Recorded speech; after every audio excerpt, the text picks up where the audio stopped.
Tana AI versus Obsidian versus Notion versus Anytype versus Capacities. In this 2025 comparison, we'll find out which all-in-one thinking and productivity tool is right for you. So make sure to like and subscribe. So let's start with Tana AI. Tana is a new entry that combines notes, tasks, AI assistance, and tagging in a dynamic linked database. It's flexible, fast, and built for power users who want automation in their workflows. Next is Obsidian.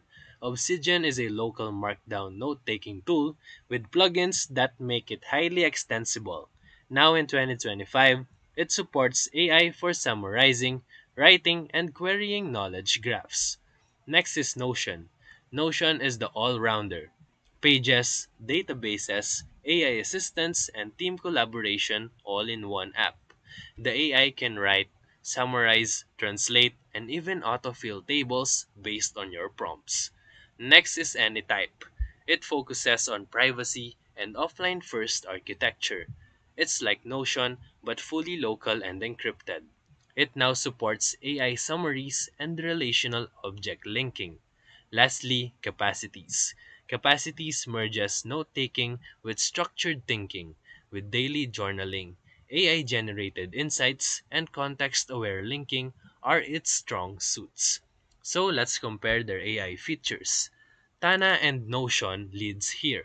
They both offer real time AI writing and task generation and linked thinking, while Obsidian and Capacities also support AI but through plugins, while Anytype is AI light but prioritizes structure and local use.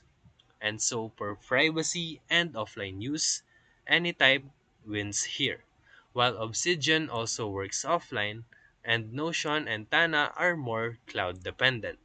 So for final verdict, you can use Tana if you want AI plus tags, speed, and structure. And you can pick Notion for themes and powerful all-in-one workflows. And you can go with Obsidian for custom local vaults. And you can try capacities if you are a journal first thinker. And you can choose any type if privacy and offline first are non-negotiable. So if this video helped you, feel free to like and subscribe for more videos. Thank you for watching.